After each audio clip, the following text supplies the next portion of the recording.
Hello, everybody. This is Shagun Smith Francis, and you're watching Teach Me SF.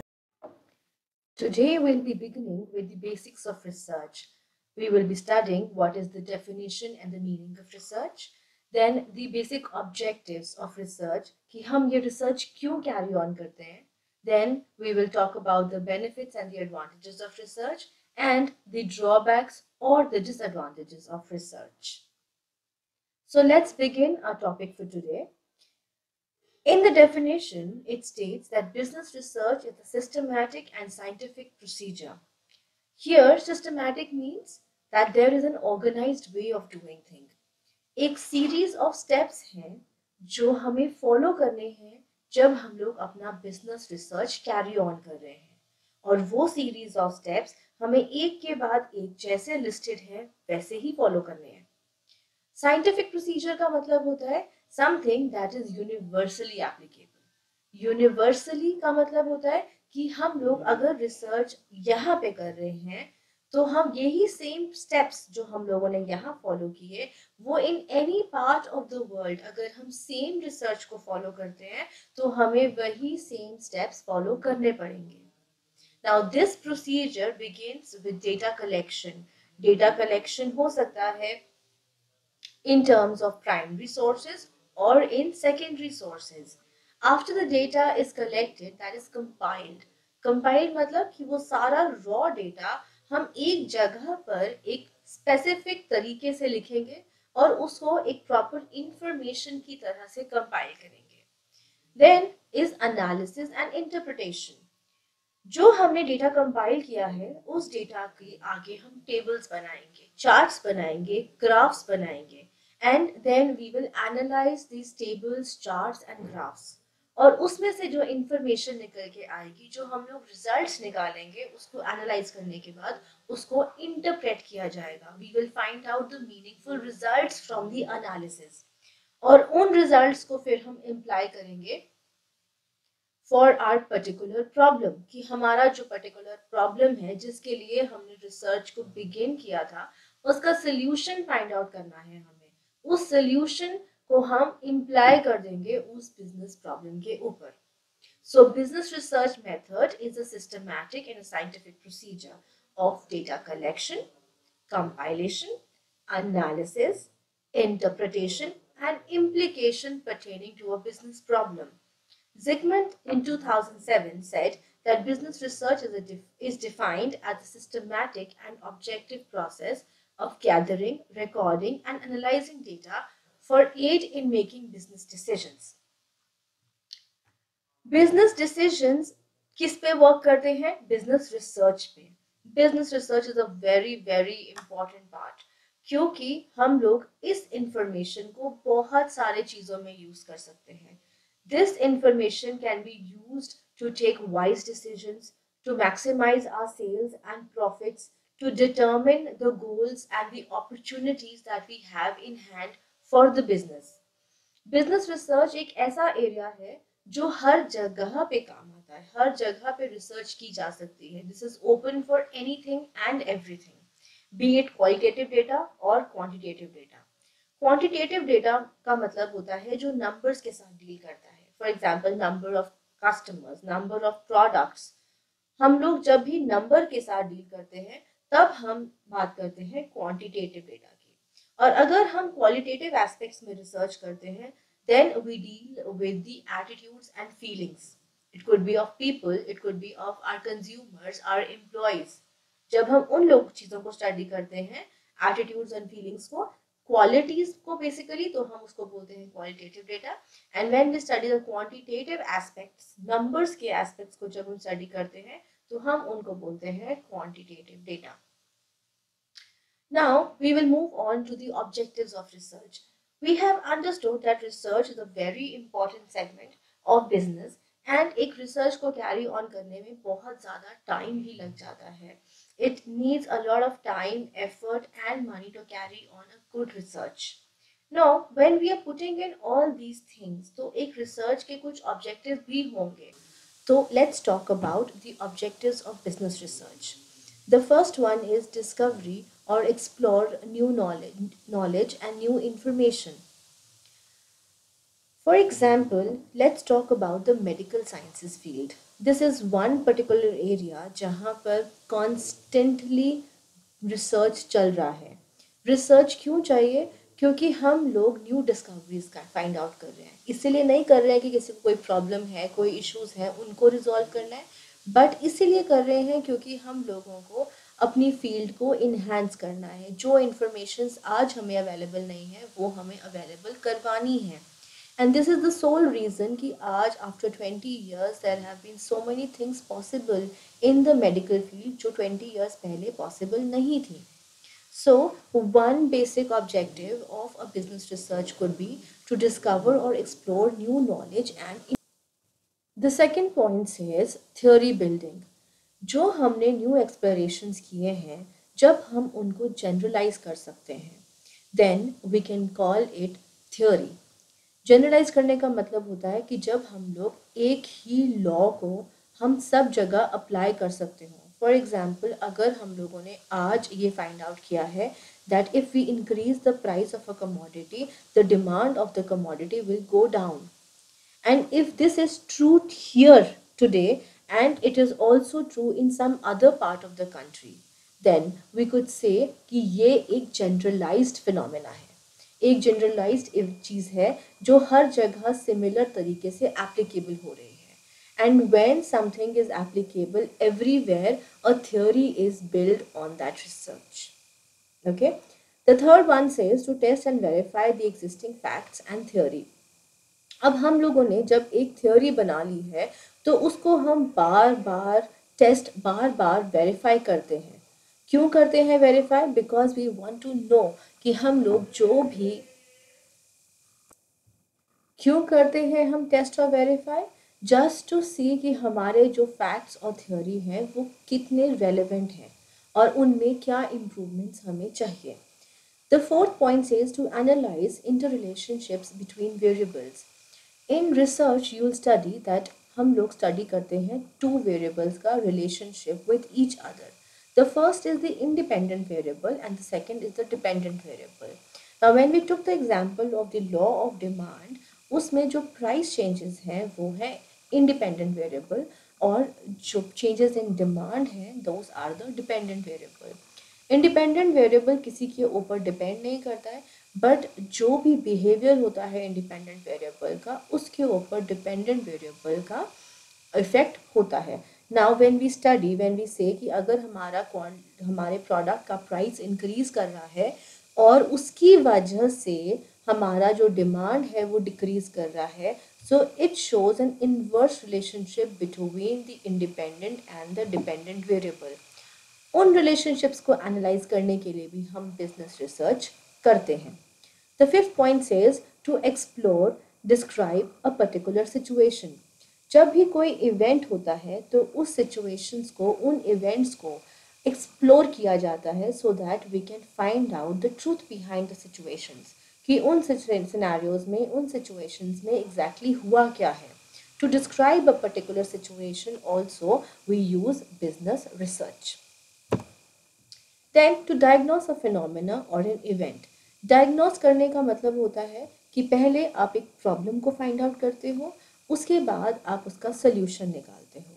For example, when you go to a doctor and you tell him the symptoms that you have fever, the doctor gives you a certain test कि आपने ये test करवाने हैं, blood samples अपने test कराओ और उसके बाद वो आपके सिम्टम्स के बेसिस पे आपके डिजीज़ के कॉज पे जाता है और कॉज के बेसिस पे वो आपको ट्रीटमेंट देता है और उसका सोल्यूशन निकालता है.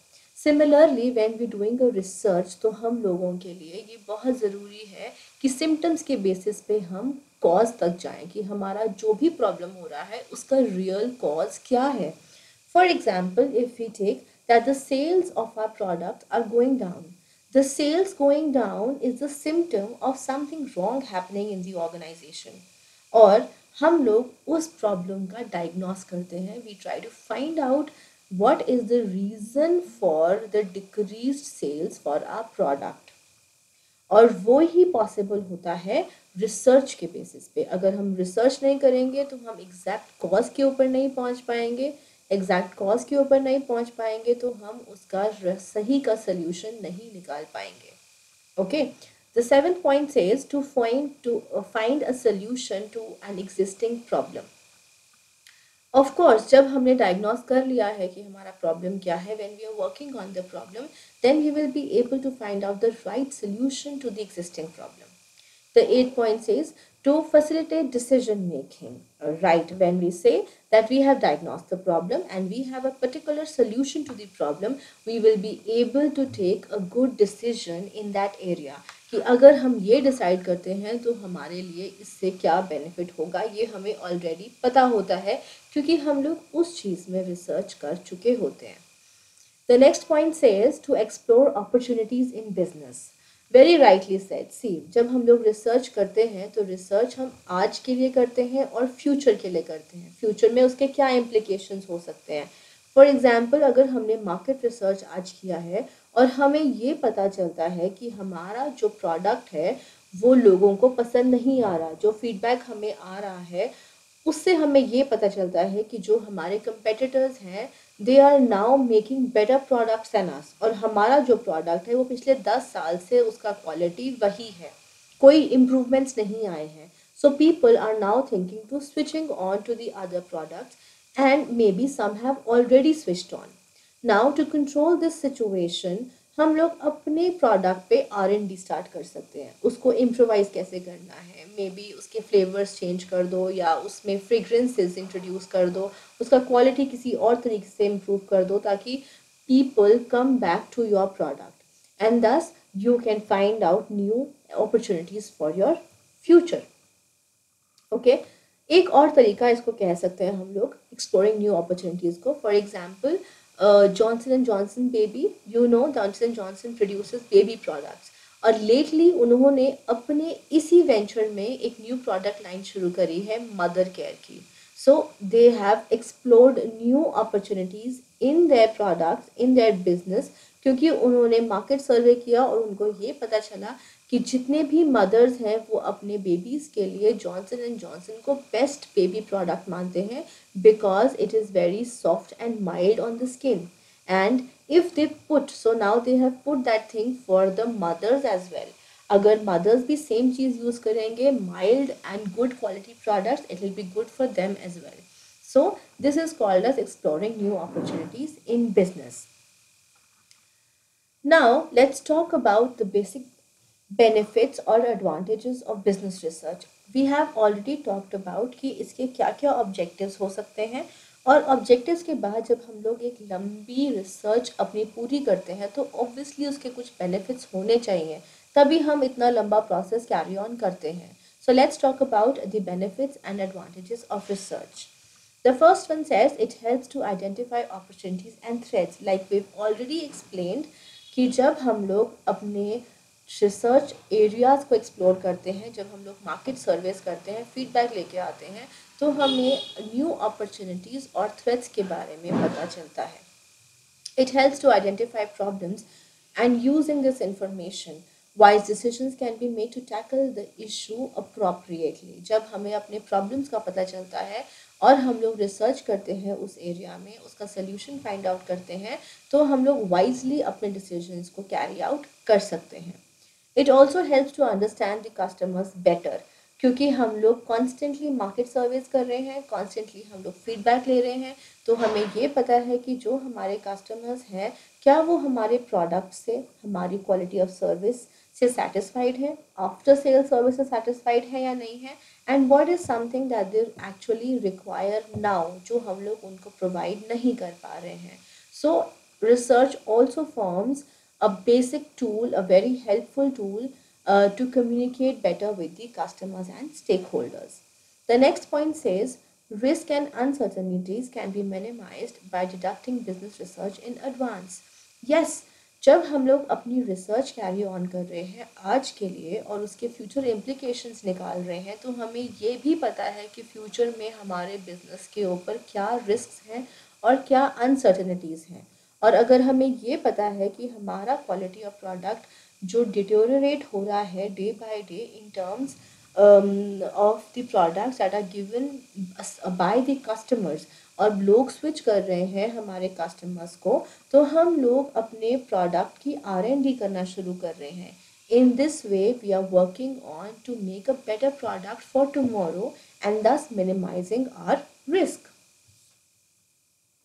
The next point says financial outcomes and investments that will be needed can be planned effectively using the business research.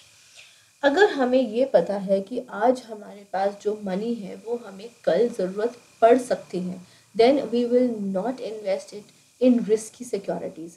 हम लोग अपने पैसे को कहीं इसी जगह पे ब्लॉक नहीं करेंगे जहाँ पे उसको बाद में निकालना मुश्किल पड़ जाए. सो इट्स वेरी इंपॉर्टेंट कि हम लोग बिजनेस रिसर्च को इफ़ेक्टिवली यूज़ करें to plan our future finances and investments. The next point says such research can help track competition in business sector. Yes, when we're doing market surveys and we are getting the feedback from the customers, हमें ये पता चल जाएगा कि हमारे competition में कौन कौन से प्रोडक्ट्स हैं, कौन कौन से कंपनीज हैं जो सिमिलर काइंड ऑफ प्रोडक्ट्स बना रहे हैं, सिमिलर कॉस्ट पे बना रहे हैं, लेस कॉस्ट पे बना रहे हैं. एग्जैक्टली सिचुएशन क्या है हमारे कंपटीशन की, हम उसको ट्रैक कर सकते हैं.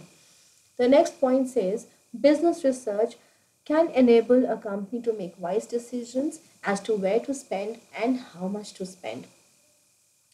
If we see in our research कि हमारे growth prospects आगे बहुत ज़्यादा हैं, तो wisely we can actually plan this. अगर हमें ये पता है कि हमारे products की sale आगे चल के increase होने वाली है, अगर सेल इंक्रीज़ होगी तो उसके ही हिसाब से हमें प्रोडक्शन भी इंक्रीज़ करनी पड़ेगी, और प्रोडक्शन इंक्रीज़ करने के लिए हमें मशीनरी, लेबर फोर्स सब कुछ चाहिए पड़ेगा. So we can wisely spend our money on the things जो हमें इन फ्यूचर चाहिए होंगे, and it is all possible because of business research. Now we have talked enough about the business research advantages and benefits. Let's see a little more about it. Business research can enable a company to stay updated with the market and its trends, and appropriate innovations can be made to stay ahead in the game. Yes, of course, अगर हमारे पास constantly research activities चल रही हैं, market Sarves चल रहे हैं, feedbacks हमें आ रहे हैं, तो ज़रूरी नहीं है कि हमें ये सब तभी करना है जब हम लोगों को प्रॉब्लम्स फेस कर रहे हों या फिर प्रॉब्लम फेस करने वाले हैं. हम लोग अगर हम लोग मार्केट के साथ अपडेटेड रहेंगे with the help of business research, तो बहुत सारे प्रॉब्लम्स को हम ऑटोमेटिकली अवॉइड भी कर पाएंगे. Business research also helps to measure reputation in terms of the feedback that we gain from the market surveys. Now we have enough talked about the advantages that we get from the research, but because research is a tool that is a long process, a long procedure is to be followed, so there are certain drawbacks. The first drawback is that it is a highly costly affair. Research takes a lot of time, and because it takes a lot of time, it needs a lot of money and resources. सबके पास इतना money नहीं हो सकता है. All organizations cannot afford a good business research. So to conduct a good business research, you need actually good amount of resources. Most of the time, business research is based on assumptions. Assumptions in business research are called hypotheses. Most of the time, we develop hypotheses and then we are working or testing these hypotheses during our research. और कई बारी ऐसा होता है कि अगर हमारे hypothesis ही गलत हो गए तो हमारा पूरा रिसर्च का जो रिज़ल्ट है वो भी गलत हो जाएगा, और जो इतना लंबा प्रोसीजर है वो रिज़ल्ट, वो प्रोसीजर, वो रिसर्च एक फेल्ड रिसर्च हो जाएगी. So it is very important कि हम लोग जो भी अजम्पशंस या जो भी हाइपोथेसिस लें वो बहुत ही ध्यान से सोच समझ के लिए जाएं. Then business research can be time consuming. Of course, we have said this time and again that this is a long process that requires a lot of effort, time and money. Business research can sometimes give you inaccurate information because of a biased population or a small focus group. When we conduct researches, we generally collect data. और ये collection of data depend करता है कि हमारा population size क्या है। अगर हमारी बहुत ही लार्ज पॉपुलेशन है तो उस सारे पॉपुलेशन का डेटा कलेक्ट करके एनालाइज करना is a very very tedious task, और उस बड़े टास्क को करते करते बहुत टाइम भी लग जाएगा and there will be more chances of committing errors. So in those cases where the population is too high, हम लोग उसी पॉपुलेशन में से छोटे छोटे सैम्पल्स निकालते हैं which can actually represent our big population. Now the point says that अगर हम लोगों ने जो सैम्पल साइज अपना निकाला है फ्रॉम द बिग पॉपुलेशन, अगर वो सैम्पल साइज में ही कुछ बायस हो, हमने कन्वीनियंस के अकॉर्डिंग अपना सैम्पल साइज चूज़ कर लिया हो, तो ऑब्वियसली हमारे जो बायस्ड रिजल्ट्स हैं वो हमारे पॉपुलेशन के लिए भी बायस्ड होंगे और हम लोगों को एग्जैक्ट रिजल्ट नहीं मिलेगा जो हमें एक्चुअली में चाहिए था। The result will be also biased. Business research results can quickly become obsolete because of the fast changing markets. Markets such as the fashion industry that is ever changing. आप आज कोई रिसर्च कर रहे हो, थोड़े देर के बाद आपका फैशन ही चेंज हो रहा है। For example you taken a research and you try to get a feedback of your product, but जब तक उसका रिजल्ट आएगा आपको पता चलेगा कि आपका प्रोडक्ट बहुत ज़्यादा लाइक किया जा रहा है या उसमें जो भी आपको चेंजेस करने चाहिए थे तब तक वो फैशन ऑलरेडी चेंज हो चुका होगा। So sometimes the results become obsolete because अब बहुत ट्रेंड्स बहुत जल्दी चेंज हो रहे हैं, लोगों के कस्टमर्स एंड प्रेफरेंसेस बहुत जल्दी जल्दी चेंज होते हैं। So this is all for today. I have taken up all the 4 topics, the meaning and definition of research. I have discussed the objectives of research. I have also taken up the benefits and the drawbacks of a business research. In tomorrow's video, I will be taking up the characteristics of a good research and the scope of business research.